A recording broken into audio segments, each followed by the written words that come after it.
राधे राधे जी। पवित्र वचन YouTube channel में आपका हार्दिक स्वागत है। मैं हूँ कात्यायनी। आप सबको भगवान श्री कृष्ण के छठी की बहुत सारी शुभकामनाएं। आज के इस वीडियो में हम भगवान श्री कृष्ण के छठी की कथा प्रस्तुत कर रहे हैं। कन्हैया लाल के जन्म यानी कि श्री कृष्ण जन्माष्टमी के 6 दिन बाद छठी मनाई जाती है। इस दिन सबसे पहले कान्हा जी को सुबह सवेरे पंचामृत से स्नान करवाएं। इसके लिए आप दूध, दही, घी, शहद और मिश्री मिलाकर पंचामृत बनाएं। इससे कान्हा जी को स्नान करवाएं। इसके बाद दक्षिणावर्ती शंख में गंगा जल डालकर कान्हा जी को फिर से स्नान कराएं। इसके बाद भगवान श्री कृष्ण जी को पीले रंग के वस्त्र पहनाएं और उनका खूबसूरत मनमोहक श्रृंगार करें और माखन मिश्री का भोग भी लगाएं। इसके बाद कन्हैया जी का नामकरण करें। माधव, कृष्ण, नंदलाला, देवकी नंदन और लड्डू गोपाल सहित कान्हा जी के जितने भी नाम हैं उनमें से कोई एक नाम चुन ले और उसी नाम से उन्हें पुकारे। इसके बाद कन्हैया जी के चरणों में घर की चाबी सौंप दें। इसके बाद लड्डू गोपाल जी की कथा पढ़ें या सुनें। मान्यता है ऐसा करने से कन्हैया जी की कृपा हमेशा बनी रहती है और घर में सुख समृद्धि और धन वैभव की वृद्धि होती है। छठी के दिन कढ़ी चावल ज़रूर बनाना चाहिए। आइए श्रवण करिए भगवान श्री कृष्ण, नंदलाला, लड्डू गोपाल जी के छठी की कथा। ब्रज भूमि में बहुत समय पहले भगवान श्री कृष्ण जी के परम भक्त रहते थे कुंभन दास जी। उनका एक पुत्र था रघुनंदन। कुंभन दास जी के पास बांसुरी बजाते हुए भगवान श्री कृष्ण जी का एक विग्रह था। वह हर समय प्रभु भक्ति में लीन रहते थे और पूरे नियम से भगवान श्री कृष्ण जी की सेवा करते थे। वे उन्हें छोड़कर कहीं नहीं जाते थे जिससे उनकी सेवा में कोई विघ्न ना हो। एक दिन वृंदावन से उनके लिए भागवत कथा करने का न्योता आया।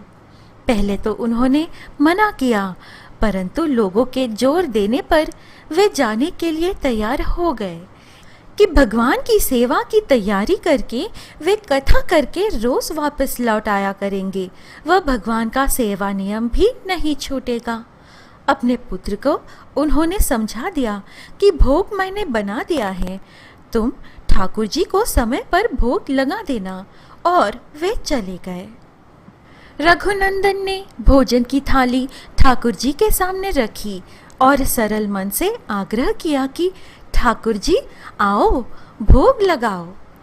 उसके बाल मन में यह छवि थी कि वे आकर अपने हाथों से भोजन करेंगे जैसे हम खाते हैं। उसने बार बार आग्रह किया, लेकिन भोजन तो वैसे ही रखा था। अब उदास हो गया और रोते हुए पुकारा कि ठाकुर जी आओ, भोग लगाओ।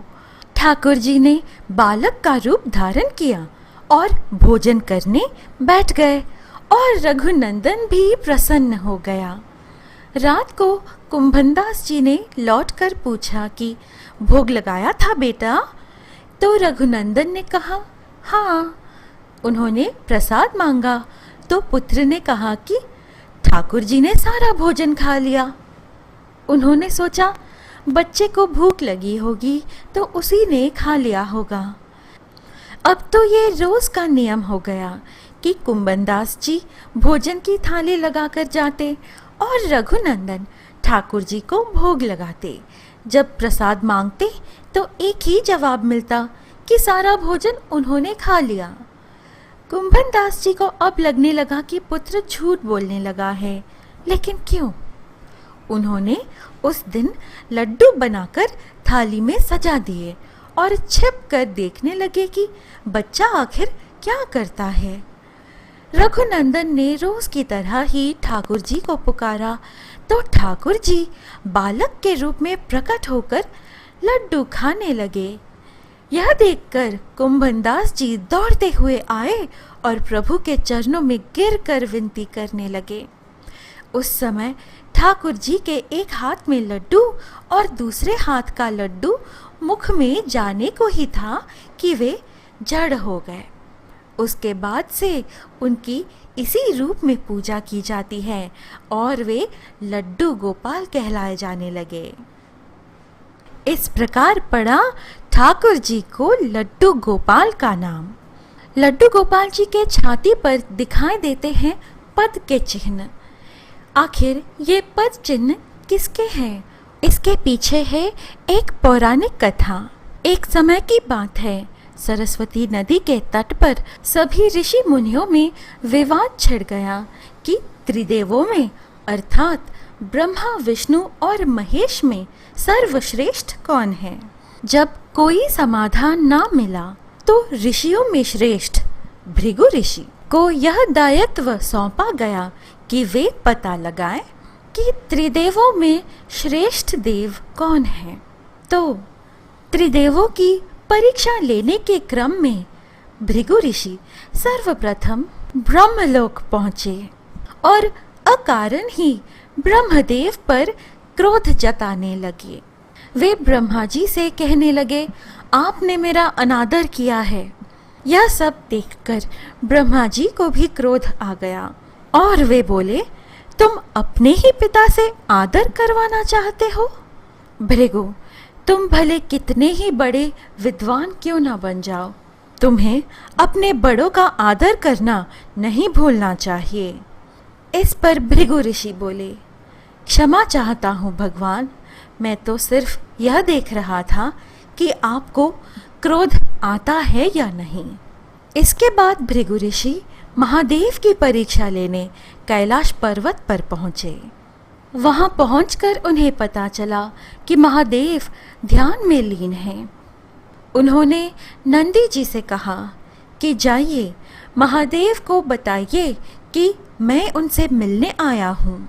नंदी जी ने जवाब दिया कि महर्षि क्षमा करें, मैं ऐसा नहीं कर सकता। इस पर भृगु ऋषि स्वयं वहाँ पर जा पहुँचे और कहने लगे, ऋषि मुनियों के लिए तो सदैव आपके द्वार खुले रहते हैं ना महादेव।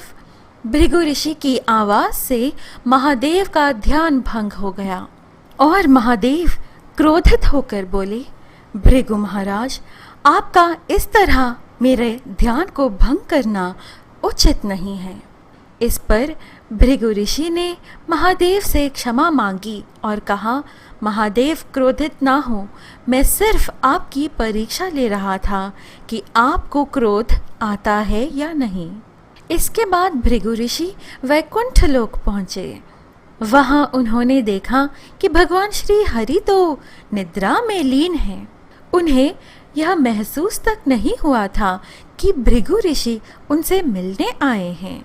भृगु ऋषि को बड़ा क्रोध आया और वे क्रोधवश भगवान श्री हरि के छात पर अपने पैरों से लात मारा। लात मारते ही भगवान उठ गए और भृगु ऋषि को सीने से लगा लिया।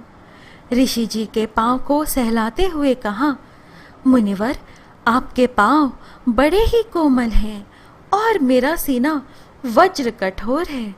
कहीं आपके पांव को चोट तो नहीं आई?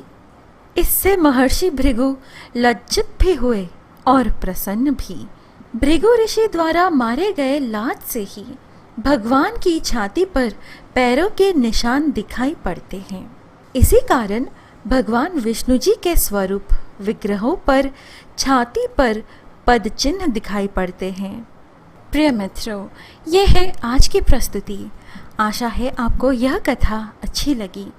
इस प्रकार के और वीडियोस और आध्यात्मिक वीडियोस पाने के लिए कृपया हमारे YouTube चैनल पवित्र वचन को सब्सक्राइब करें।